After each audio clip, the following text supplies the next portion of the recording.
Well, it's a good morning to our co-host in the UK, and none other than Andrena Forrest, and it's my privilege to also welcome you on the show. But without further ado, I'm going to hand you over to Andrena because this will be her last uh, journey on the radio. She's stepping aside as a co-host. So without further ado, Andrena, and you can play up and do whatever you want. Oh, I wish you'd told me that before. I haven't. Now I got to think about it. Welcome everybody, and good day, good evening, wherever you are in the world. Today it's the 13th of November 2025, and today it's my great privilege to have Aunty B on the show. So welcome, Aunty B, or Michelle. It's really lovely to have you and see you. Thank you so much. It's a privilege to be here, and especially today and in the timing. And thank you so much for having me here. Well, I'm really looking forward to your sharing. And being this is my last one, and I'm talking with friends this week, I was thinking I've been doing it for 4 years. If you say average 50 shows a year, gosh, that's like 200 people. Or thereabouts, and it's like just incredible, which has been a great privilege. Anyway, we can talk about that a little bit later. So so when I spoke to you and invited you, I had no idea you were going to be my last guest of the show, so I'm very privileged to have you as the last guest. Synchronicity works in amazing ways. Anyway, so where do we start here? I've seen some of your channelings, your words, your pictures, and I've listened to prayers and all different things that you've been doing. I thought, oh, it's really lovely. I'd love you to come on the show and share. And I know you've worked alongside many elders, many nations, and you're all about the natural law and new ways of working and helping humanity. So and all about us remembering our sovereign gifts and who we are, and that we've forgotten. So it's like remembering. So I was just wondering, where would you like to start? So would you like to start at the very beginning? Because I know you're from Western Australia, and even I said to you, gosh, are you from New Zealand? Because you've got sort of a twang. So perhaps it's something to do with being in Western Australia. Yeah, quite possibly. Although I've lived on the East Coast now for about 10 years. And then also I do a little bit of work in connecting with the Maori elders and have quite a few friends from New Zealand as well. So maybe I'm just privileged to be able to take on some of their beautiful... So yes, I'm from. I am a mixed race in the sense of I am Noongar woman and a Nyamal woman, which is from the southwest of Western Australia, with blood lineage to the Pilbara, the top of the Pilbara near Marble Bar area, and on the English side, it came with the first settlers. And I have been very privileged to have been able to walk both paths. And even though a lot of our Aboriginal heritage was denied within our family in order to stay safe, really, because even in my lifetime, the missions were still operating. So as a baby, you would be taken away and put into a prison camp, really. And having grown up white, but I was recognised very young by the elders of the area, and so they nurtured me and shared with me a lot of their culture and traditional ways, and especially I had a great privilege of walking with Aunty Brenda, who is a healer on Nyamal. And she would, work with her for 5 years, and she taught me a lot of what I know. And then working with some of the other elders as well, which then sort of brought me over to the East Coast and meeting a lot of elders, and particularly around law, which is sometimes working within the invisible realms and the healing aspects and the dreaming and the and weaving all of those together. So that's the beginning of my journey. Wow. I know you've got so much to share, so I'm just going to hand it over to you because, like I said, you've brought through such amazing work and sharing, and I know so many people love your work and follow you. So yeah, just keep going, and share some of the, like we were talking about the ants and the different things with nature. I mean, all of these things are so powerful, and people sort of don't give a lot of respect to the ants. And because I've had flocks of pigeons out here at the front this week, absolutely flocks. I've never seen so many pigeons. And I think, well, we love the little robin and we love the blackbird, but we don't give much thought to the pigeon because he's sort of a big bulky bird and he makes a lot of noise when he takes off. But they've all got their part to play in nature, haven't they? Oh, absolutely. Like they just in that we are all connected as a humanity, for us, they are part of our family too. So all of the animals or all of the fauna, the mountains, the creeks, the waterways, everything is kin to us. And it is very integral to how we live because it's about being in harmony and caretaking all of our kin, not just ourselves. And humanity these days has been conditioned over time to sort of take care of itself and make sure they've got the home and the comforts of life, but often not done in partnership with the earth and with all the animals as well. So yeah, so what we were sharing just before I came on was the fact that this was your last show, which is about death and rebirth and new doorways opening. And I certainly have worked in that way a lot with people, either assisting people through the deathing process, or what we call sorry business, or otherwise helping people to death the old ways that are not necessarily working for them anymore. So, and how that links in is sometimes with our totems. So depending on country and lineages, so my mother's lineage goes up through Nyaki country to a place called Calabaran, and there one of their totems is the bull ant. And because it's a burial place, you can't bury the bodies in the ground, it's too hard. So the traditional way was to go and put them on top of the rocks, which are like monoliths, and the bull ants would then come in and strip the flesh. So it was very much a part of death and rebirth. And then from there you go and gather the bones, and they would often be buried within a tree. And and that's what I love about traveling around to different countries, because I'm currently in Gubbi country, and I just wish to even start by acknowledging the land that I'm sitting upon now and the ancestors and the wisdom keepers, just as I acknowledge my ancestors, but also yours as well, because it's about coming back to the original self, the original one that remembers how to live in harmony with all.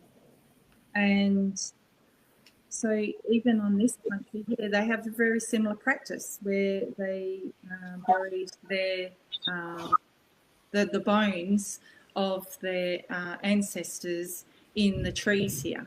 And so, I've been on a bit of a treasure hunt with some of the sacred sites and beautiful sacred places here that have been long forgotten, but are just really waiting for us to acknowledge them so that they can reactivate and awaken just like people do.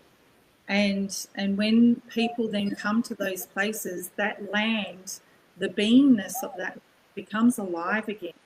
And then we will understand why the ancestors would go to these places, because they will receive healing directly from the land.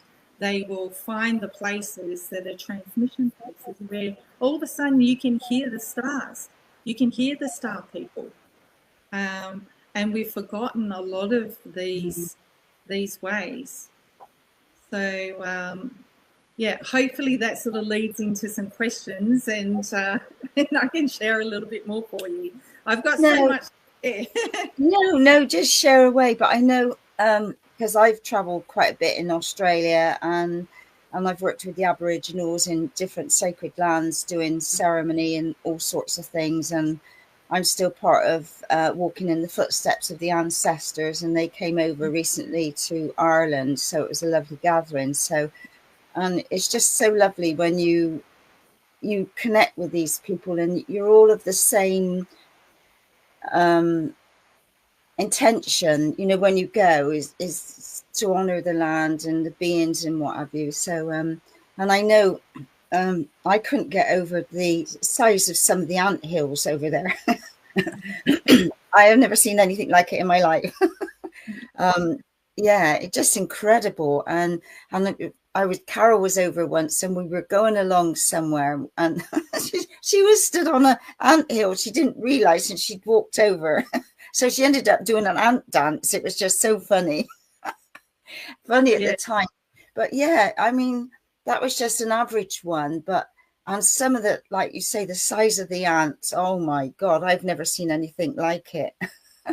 So I would love you to share more stories like that, because nature is so important, and a lot of us are remembering our roots, our ancestors, and yeah, there's some, I mean, if you've got to see an anthill like some of these, it's just like, wow. And like, I know I've seen a video with the network of ants, like weaving and just lines, and oh my God, incredible. It's just, but people don't give thought like to the humble little ant, but they're all playing their part in the bigger picture. So share some more. Beautiful. Well, as you were saying that, I was just tuning in and asking what I could be the voice for, because I feel that's been one of my gifts and abilities, to be the voice for the beings of this land, the spirit of the land. And often people don't know how to listen to that. So it's almost to be a translator.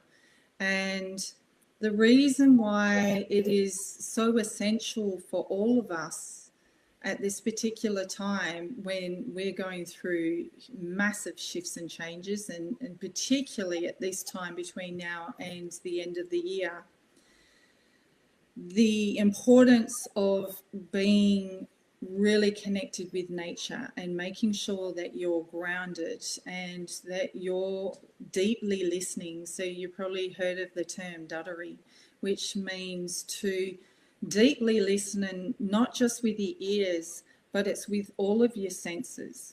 And one of those things that, I was taught at the very beginning was that we never meditate with our eyes closed, because then we miss and don't see all the visitors, the messengers, the way that the wind interacts with us, what comes across our path, because it is part of the deep listening.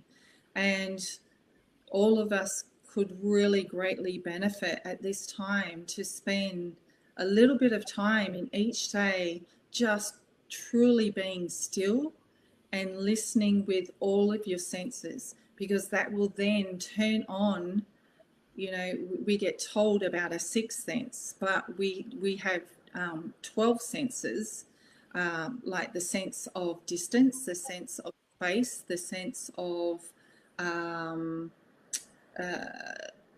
the momentum that you would need to, for instance, to throw a spear or a boomerang and hit a kangaroo.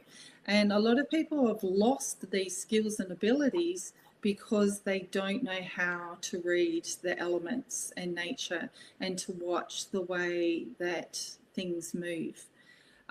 So spending time in nature really helps us to connect in with and see our own nature and really start to remember. So what's coming forward at the moment, I just spent some maybe 5 or 6 weeks in the area of the Glasshouse Mountains, which is just south of here and just north of where Jeff is. And these incredible mountains, there's a beautiful, which is part of volcanic plugs, and there's a creation story that goes along with that and how they were created. But that's probably not my story to share, but I can share my story in connecting in and meditating with them each and every day to be able to receive their messages. And these beings that are these mountains, the mountains hold a very similar vibration and frequency to our bones. Okay, so they are like the bones of our body. And when we think of the spirit of the land, we too, our human form is our land. And that's why we're ascending or inscending, we're landing into us all that is coming through from the cosmos. And this is helping us to be able to remember who we are. And so when I spent time with these beautiful mountains, and you can see some there, they helped me to remember the history of Australia and this land and our planet across the eons of time, before there was human history, in a sense. And the roles that they have played, not just as geology or formations, but as living beings and technologies that hold certain frequencies, they have certain songs and harmonics that sing through them. My experience, it may not be the same for others, but when I actually spend time in and amongst them, for me it feels like I walk across the belly of a beautiful being and their legs are sticking up. And so they're all connected as if they are one being. And very connected in through Uluru, and also the song lines, and also the stars and the seven sisters dreaming. So they are reminding us this time of our gifts and abilities and who we are as galactic beings, you know, not just as humans, and our connections through the star people. And for Aboriginal people, and certainly in our culture, and when I say our culture, because we've got 250 odd different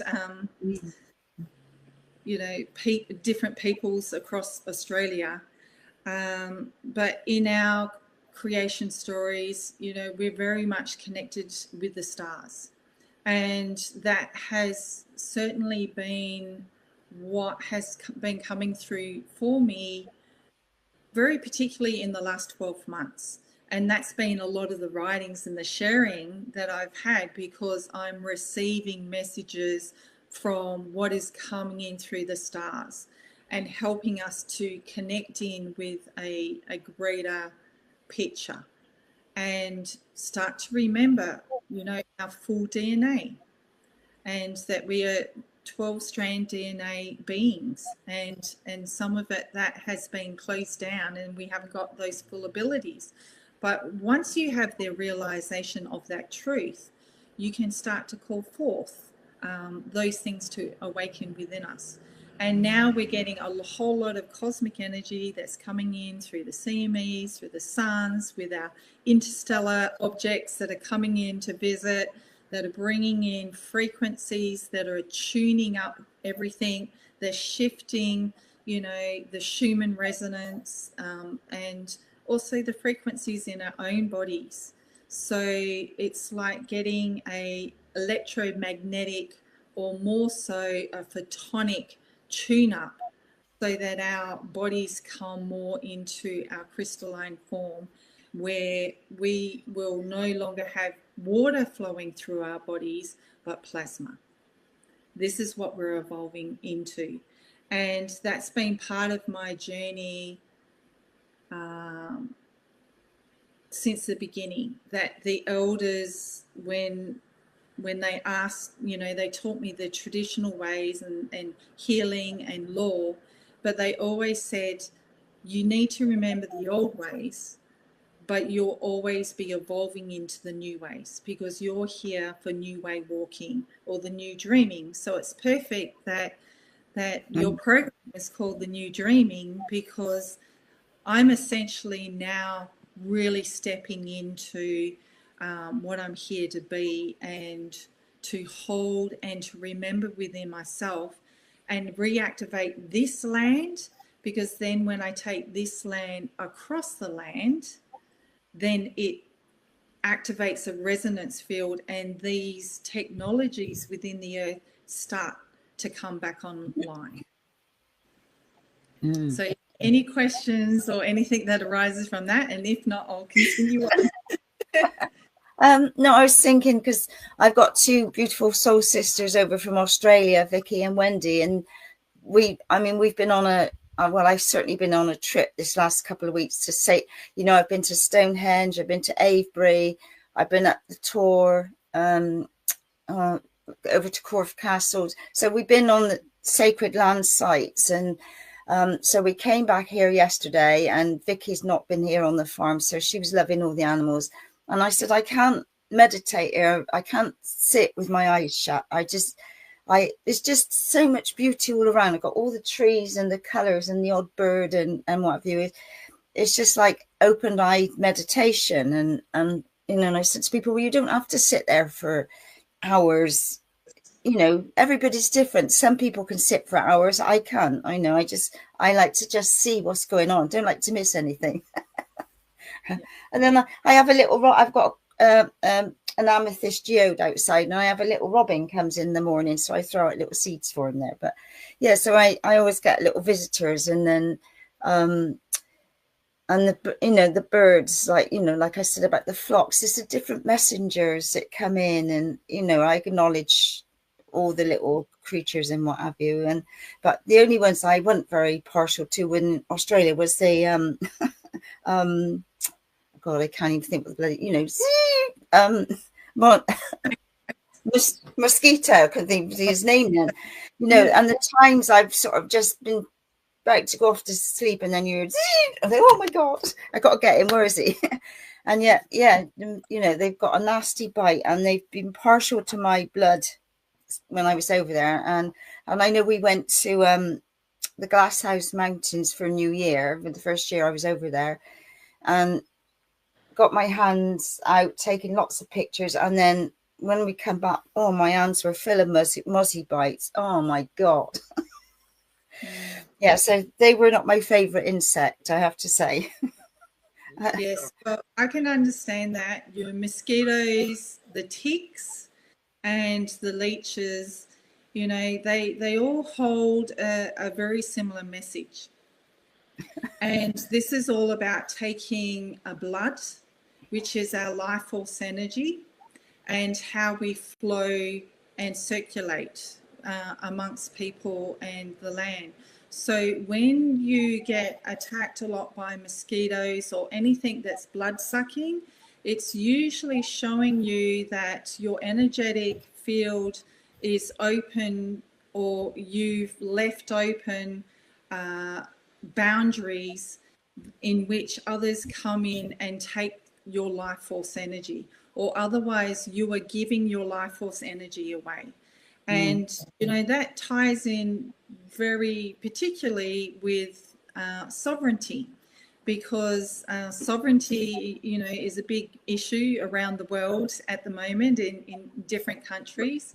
And I know certainly through the Aboriginal people here, that I've come across at least, you know, maybe 10 different forms of ways in which people are trying to claim their own sovereignty again from the government and different institutions, and, you know, through the courts and things like that, because you've got law, LAW, and then LORE. And people often ask me where I stand in regards to all of that, because I never fight against anything. Because when you fight, you are adding your life force energy into the very thing that you wish to change. So it's the same with the sovereignty. So a lot of those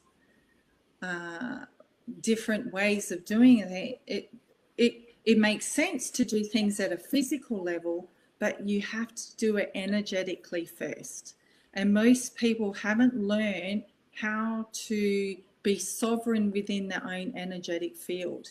And so mosquitoes and those animals are really great messengers around your own sovereignty, and especially around life force energy. Most people don't realize that, you know, to really truly understand that what you give your attention to, what you speak about, what you entertain in your field, you are contributing your life force energy each day.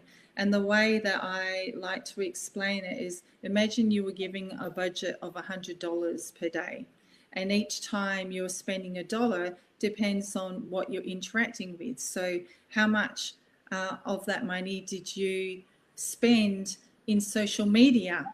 Now you can interact with social media from a conscious perspective and not actually contribute any of your money. But if you get drawn into someone's drama, if you get drawn into defending a position around something, you don't realize that you then start to unconsciously open the wallet and start contributing money to that very thing that that you want to change. So it's learning to be very neutral in and around, and observe what's going on, and very consciously choose what you're standing for, what you're giving your life force energy to. And it's about investing that life force energy back into your own land, because when you can get a human being that holds a resonance with such a purity and coherence in their field, which means they're in alignment. They're in alignment with what they think, they say, they do, they act. The way they live their life is an alignment. It's kind of like the crusted energy. On this level, at a human level, you're doing all the things, okay? Or being all the things, really. And then you attune. You're attuning with your source, creator, God connection, whatever it is that you call it. And when you really get this target, then the life force that flows through you is very potent. And if you are then contributing it to everything outside of yourself and not into the dreaming that is coming through you from your own soul map, then you don't realize you're wasting a whole lot of life force energy. And, you know, and then people often wonder, well, why can't I create what I really am here to be and do? I don't feel like I'm on purpose, or I'm following my mission, or, you know, I'm just exhausted all the time. And that's because they're not investing that life force energy into their own land and being according to the map that our soul has brought forth for us. So that's how, you know, some of our animal messages can really help fine tune where are we wasting our energy, where are we unconsciously. It's kind of like we might be focused on the front door and saying, you know, who are we entertaining, who are we bringing in, to be able to interact with, but don't realize the back door is still open. And that's usually some of your unconscious programming or conditioning that you've taken on from outside of yourself and is still running within your system. Yeah, thankfully that was many years ago, but and it makes total sense in what you're saying. But we're not taught in schools or to go within and to be quiet and to be still and to pick up on different things around. You know, it's been like a whole learning curve for people at different stages of life. And I suppose it's only when they become more aware or more awake that they pick on like up on energies or sensations or going somewhere, you know. But it's, you know, if you, I always think, God, if you've got the little ones at school, they come in from all walks of life, all different backgrounds, all different dramas. And if you get them all in the morning and get them just to do a little 5-minute meditation to bring them all in together, to quieten them down and, you know, and get them to do a little bit of drumming and all these sort of things, you know. But like we're way behind in bringing these things forward, and it's not what the government would suggest you do. I remember I worked in a mental health unit, and different patients were coming and going, and I used to say, could I bring my drum in and just go around, or some different no way, sorry, you can't do that here. But I thought, you know, I had to do it energetically clearing. But all these little things really make a difference, don't they? Yeah, they certainly do. And I'd like to challenge even that thought that there isn't enough going on. Part of my background was I was a police officer for 17 years. And so within that, I was working within the system. I also was very awake and attuned. I was fortunate that a lot of these gifts and abilities came from childhood. I just knew how to disguise them or close them down or not speak too much from them, so I didn't freak people out around me. But I certainly utilised those gifts and abilities, and especially as a police officer. And part of that was I was given the position to work within the schools. So in 2000 until 2005, I worked within the schools, and it was a fantastic time in that I integrated not just lessons around the law courts and, you know, what your rights and responsibilities are and how to drive a car and, you know, all the laws, etc. But I started to integrate all the energetics as well. And the amazing thing is that the teachers and the schools loved it, because they could see how much the children would respond to it. And so eventually I got to the point where some of the schools would allow me to do every single class within their school. And so from kindy, you know, one class I'd be in a kindy class with all the kids around me on the floor, and we would be doing meditations and connecting in with a higher consciousness and helping them to find ways to feel safe, to know, to listen to their body, not just to what adults tell them, because often abuse and that often comes from people they know and trust.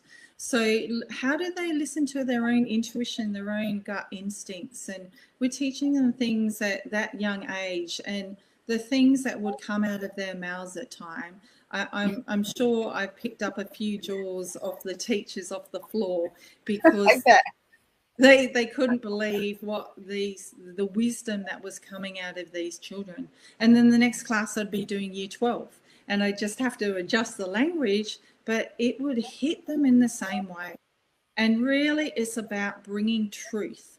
And I think that what helped me is that I followed what source, you know, I call it my the source of my connection, what source guided me to do.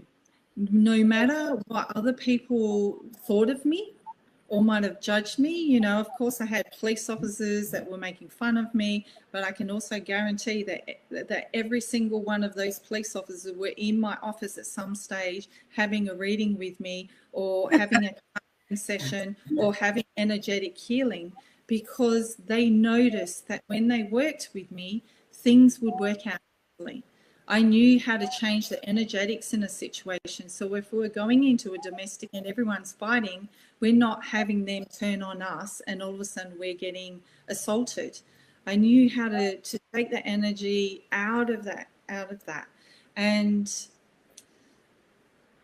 all of us have the capacity in different ways. We're all different, but we all have gifts and abilities that are dormant and are ready to be awakened. And, you know, some of those people that have had a really challenging life and a very limited viewpoint or experience, they haven't been able to access the invisible and the healing and other things. You know, later on down the track, you never know what might happen at a greater cosmic level, which all of a sudden they'll wake up like that. It's just that some of us did the hard yards because it was about learning and giving feedback to source creation about its creation into this field here, and what is working and what isn't working.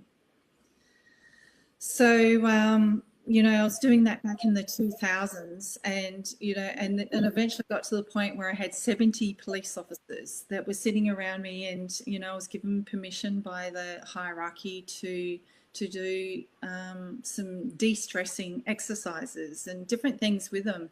And it was incredible, the shifts and changes that came from that.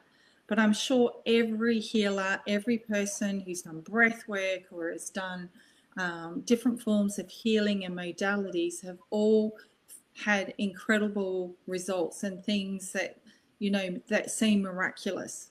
And the next level, the next stage, as we move into the fifth density, is actually around taking all that we've learned and applied it with their own being. It's no longer about being the healer for another. It's about being an example of it so others can find their own healing within themselves. And, you know, and that's a bit of a shift and change for those of us who have been trained as healers and, you know, got all these extraordinary skills, and it's all of a sudden we've become defunct in that. But it's taking us back to listening deeply within ourselves and allowing another level of remembering to come forth, because we're learning how to do it in frequency, in resonance, in harmony with nature. And the incredible things that I loved, you know, and here's some beautiful photos of different ceremonies I've been in, and incredible land that we've worked with, that we've awakened. What would happen is that when we took people to these places that have been used for thousands of years for healing places and birthing places and ceremony, is it doesn't matter what your belief system is. It doesn't matter if you're completely closed off. They would have a direct experience with the land that would awaken a memory and a knowing within them, and often, you know, quite profound tears and like instantaneous healing just by being with the land, not having a process being facilitated, nothing at all, just them being. And this is what is possible when we work with nature and we remember how to acknowledge it and honor it and caretake it and steward through its gifts and abilities, just like we're learning how to be that within ourselves. And like, you know, when I said about different schools, you know, if more and more did like little meditations, little drummings and different sharings and about the stars and things like that. And I know there are lots of teachers and people in different jobs and roles, even though they said, well, you can't do that, you do it your own way, quietly, because you just know that that's what you're about, that's what you've come to do. And, you know, I know there's so many rules and regulations, and we're now in the greatest time of history, and everything is moving so fast and ramping up now. It is the Great Awakening, which is fabulous. But yeah, like there's many people that are, you think they're closed, but they're doing what's right for them, for their soul's journey, you know. And I've, you know, in the past I thought, oh God, wake up, don't you realize? Or you're playing the same old record or something. And then but you know, it's been a big lesson me standing back and think, okay, well, this is where they're at. I just need to honor their journey and step back, and I can help whoever I need to help when they need my help, sort of thing, you know. Yeah, absolutely. And there's lots of people who are in very different jobs, who are magical beings that are creating change from within. And sometimes it's not by what they do, or oftentimes not what they're doing, is who they're being. And the more that they can consciously acknowledge that, it's almost like turning the dial up so that you become the lighthouse within, you know, sometimes a very dark environment. And, you know, it's funny that when I was a child, my parents asked me, you know, what do you want to be when you grow up? And I always said that I wanted to be a spy. and they were a bit horrified by that idea. I bet. Probably, oh, she's going to go and sleep with all these men to get their secrets or something. And really, I realised I have been a spy my entire life. You know, even as a child and being at high school, I was aware of things that, you know, friends and that around me weren't. And I might not necessarily talk about it or share, but I would maneuver. It would change the way that I would interact with things. And, you know, then being a police officer was a great, you know, example of how I was often put into extraordinary positions, undercover work. I'm the only female that's ever worked in a totally male-dominated, specialised area. I got sent to do like extraordinary training, and I just got picked for things. I never applied for anything. I was always chosen and put into it. So I can see at a level I was being put into those scenarios because of who I was being and the way in which I approached it. And you know, and was creating change from within, and went into the entrepreneurial world. And I then got drawn into a lot of business trainers, particularly that work with big audiences around how to transform. And at the time, in the early days, really starting to integrate a lot of the spiritual practices, you know, how to create abundance and all of those sort of things. But finding how a lot of them weren't actually in integrity. They are great at talking the talk and speaking it up. And, you know, a lot of things haven't changed at a level, but more people are becoming aware of that you have to walk your walk. There's no point saying being this person and show up in these ways and this is how to activate your charisma and then treat your people not very well. You know, and not treat your environment well, and just consume constantly, and coming from a place of greed instead of what is it that you're here to contribute? What are you here to make a difference with? So, you know, really, I had a great privilege of being a spy in lots of different areas. In the government, I've worked in corporations, I've been into mining, I've been into tourism, I've travelled all over Australia, and, you know, and even in the elders space and in and around law, I really got to see those law elders that have had, you know, extraordinary privilege of having very traditional teachings and activations and initiations into energies and magic in a sense, and then use and abuse that for money, or use and abuse it for power. And, you know, it's a little disheartening to see that.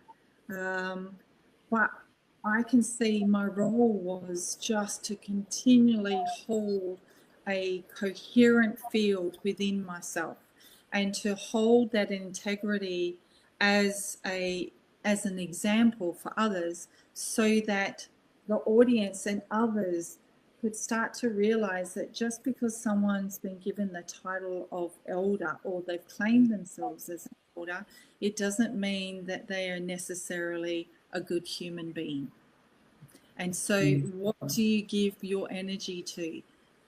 You know, choose to invest it into yourself. You may learn some beautiful ancient wisdom. You may see some extraordinary things. But at the end of the day, do not give your energy and your power away to anybody else who is perceived to be the authority.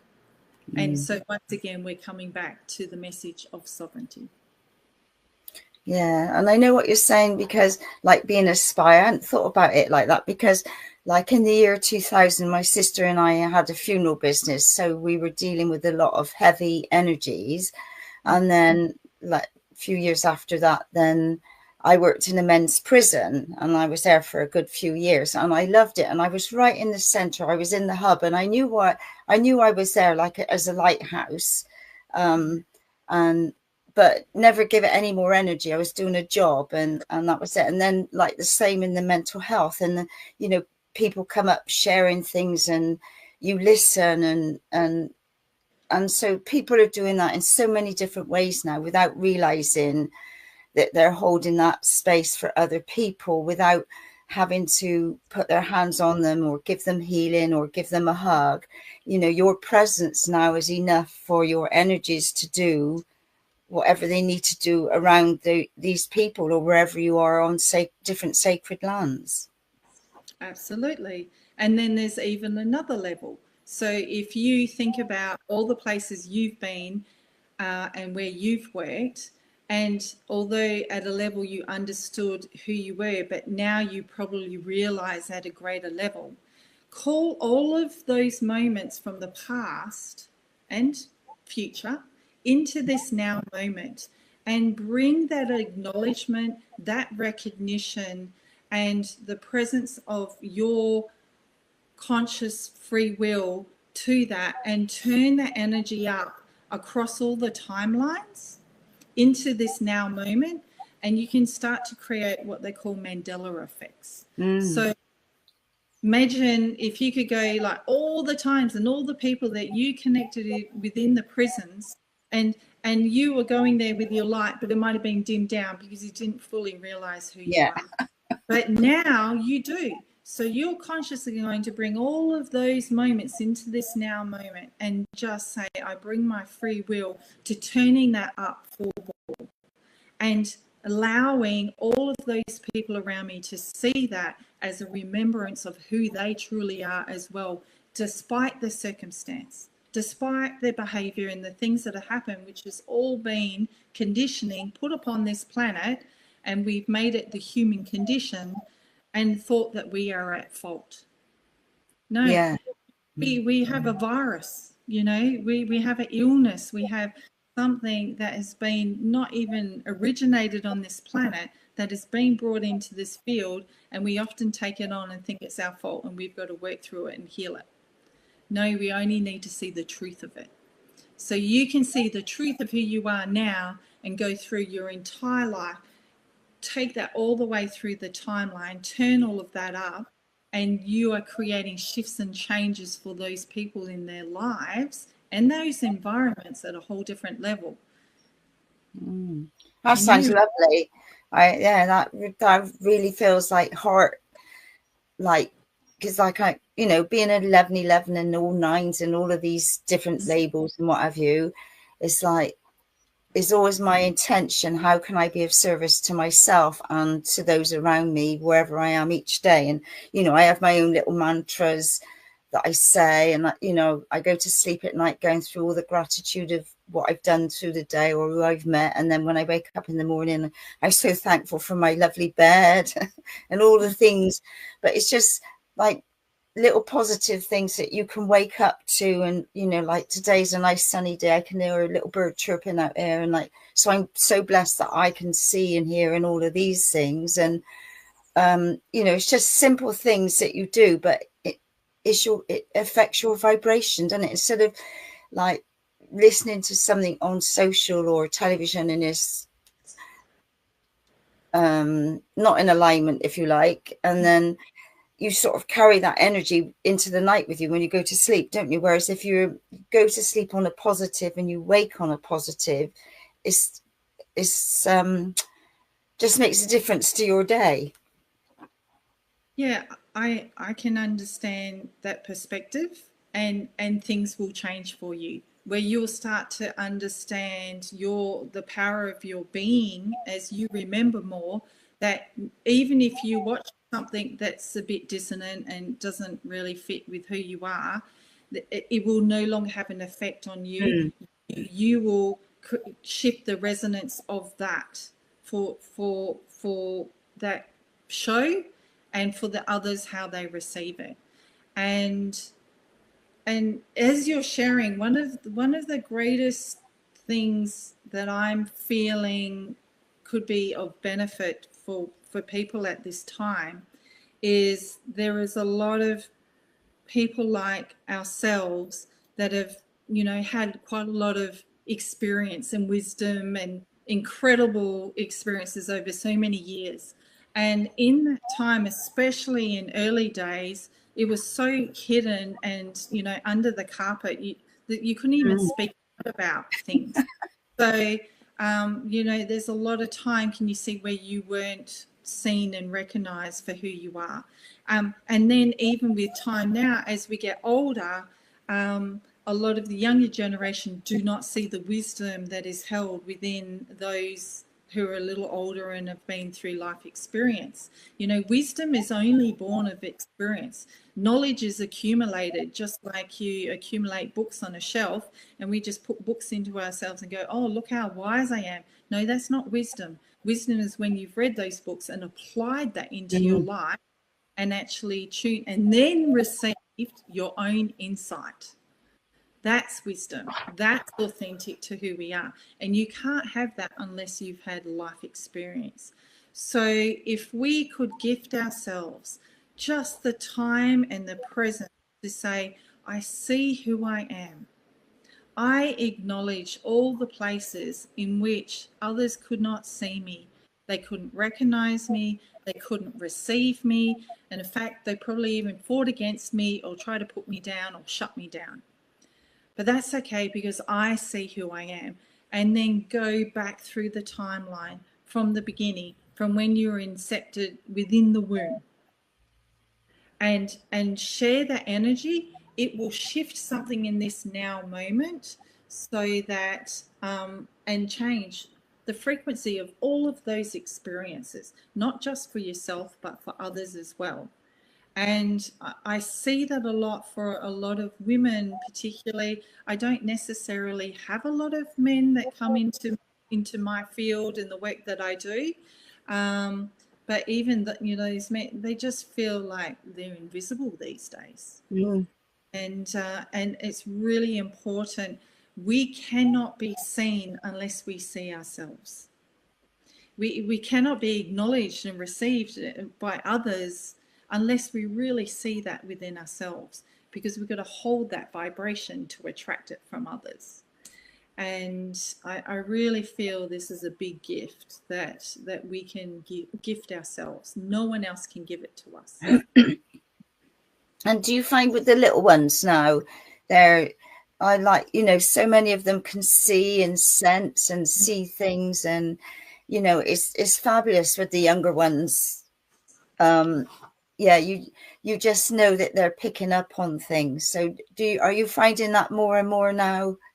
Yeah, definitely. And in fact, only just yesterday I was walking along the Noosa River, which we were talking about before we're getting on here, and there was this beautiful little baby, and as soon as she saw my friend and my friend, she's just like walking joy, she just lit up. And so we went over and said hello, and of course she hasn't got words yet, or not a lot of words, but she spoke volumes, because the transmissions, the telepathy that they have, you know, I came away from that short few minutes of interacting with her and just going, oh, I feel like I need to integrate just how much she shared with me. And, you know, and it really lifts your hearts, because you see it's because of the work we've done. Now these young ones can come in pure, and it doesn't matter if their parents, you know, are not fully aware and awakened. They will be able to find the ones that they can connect into and receive that. Or, you know, and that's what I used to do with nature. You know, my parents really struggled with me as a child. They didn't know what to do with me, so they were always trying to file me off to the relatives and go on holidays to get away from me. And you know, and so I had a lot of independence, and I was constantly in the bush. Like, I just, because the bush, the trees, the plants, the animals, they were my friends, my family. So I felt so much love from them that I may not have felt within my family. And it's not that my family didn't love me, they just didn't know how to deal with this being that came through, that experienced life in a completely different way, and, you know, would often speak out and go, you know, why is this coming through the mouth of this child? And we're seeing that a lot with children now. So they will have the same thing. They'll have nature, but there's more of us now to support them. Yeah, there's more of us to say, hey, it's okay. And even if it's just passing in the park for a moment, go, yeah, we see you, little being. Thank you. You're not a lot of human in you, but not yet. The star energy through. But thank you for being here. It's also the same with the animals as well. Yeah. You know, I mean, I've always been an animal person anyway. I mean, I just love animals, but you just know that animals just come up to you, and, you know, I suppose they see you, or that they're aware of your vibration. Yeah, absolutely. And, you know, I've always been very connected with animals, and all different types of animals. I don't have fear of animals. So, you know, we've got some pretty good snakes over here. And haven't you just? And your spiders? Yeah, spiders. Yes, I'm not a great fan of ticks and leeches. You know, I've had quite a few on me at times, and I've really tried to develop a relationship with them so that I can receive their medicine without them having to bite me. Yeah. But yeah, you know, so many people are afraid of animals, and which then they don't realize they are afraid of their own power that animal represents. You know, so snakes and serpent is all about that feminine energy and creation energy, and you know, it's incredible. Same as spiders and the creational web, the creational mother. And you know, I've actually got some great stories around one of the women that came walking with me. I used to do down at a retreat we had in Hunter Valley. I used to do walks, bush tucker walks and medicine and that sort of thing just about every day. And she came for a walk this day, and I just noticed that she was just on edge. And so when I asked her about it, she said, look, I really love nature. I love being out for a walk. But I heard you speaking about snakes earlier, and I am just so afraid of snakes. So I'm finding that it's just shutting me down, and I'm not being able to be present to anything else because this fear's taking over. And so I asked her, do you want to work with that? And she said, oh, I'd love to be free of that fear. But she honestly did not know how she could do it. So we kept walking, and I was walking up front and she was a bit further back. And next thing, this baby snake, I just asked for the land to be able to bring a healing. And this snake came out across the path. It stopped there for us. I stopped, I walked back to her and I said, "Are you ready?" And so she started at a distance, just connecting and seeing it at a distance, and just keep breathing through and bringing love to the fear within her.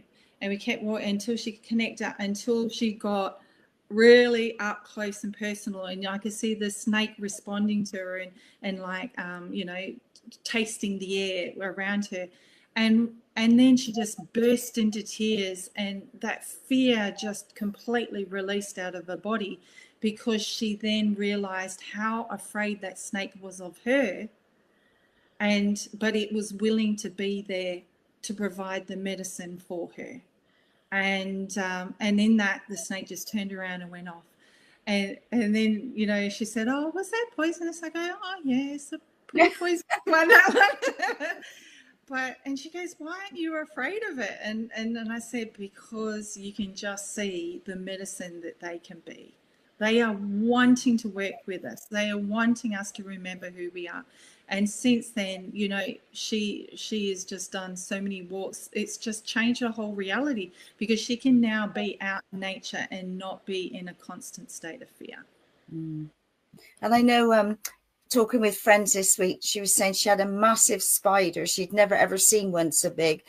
And, you know, they removed it and put it out. But it's the fact that, you know, like, well, I don't mind spiders being in my place as long as they stay up in the corner, so to speak. But it's when they suddenly start running, the bigger ones, it freaks you out. Yes, I can relate that to a few times, because we got the honey spiders. Yeah, they often will just hang out in the corner, and we just grew up with them as children. They were always on the walls, and we just knew where they were. And if you went down the passageway, you kind of just went down the other side of the night. And yeah, I had one, Frank, and he lived in the far corner in my bedroom, which was fine. And then one night, I actually woke up in the middle of the night feeling this presence so strongly near me that I just had to turn the light on. I turned the light, and there's Frank, and he's sitting on the bedside table, and he's reaching out like he's about to step across. Oh my God. And I've caught him, and I go, "Frank, what are you doing?"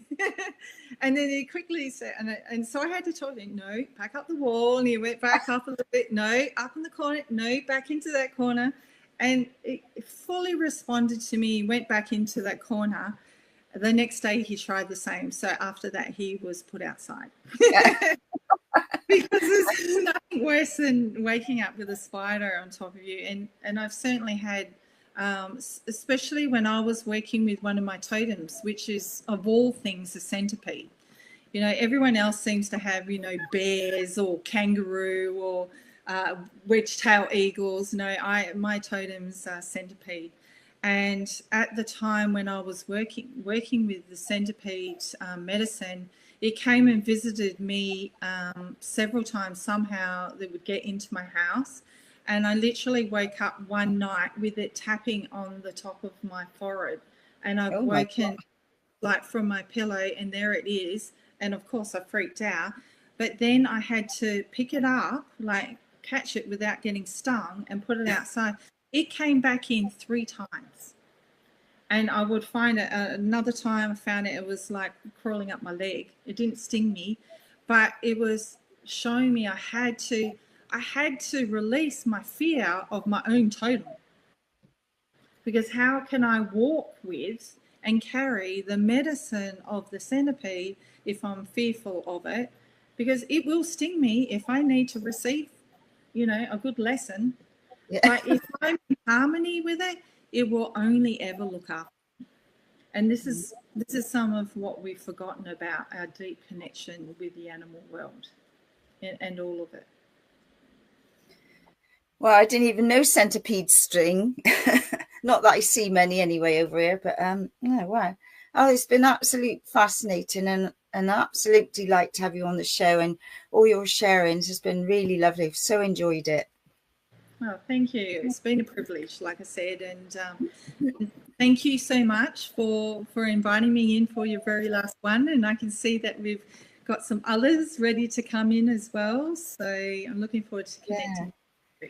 Well, thank you once again. It's been an absolute delight, and for sharing all your knowledge and wisdom. So you're a blessing. Thank you. Yeah, my pleasure. Okay, Jeffrey.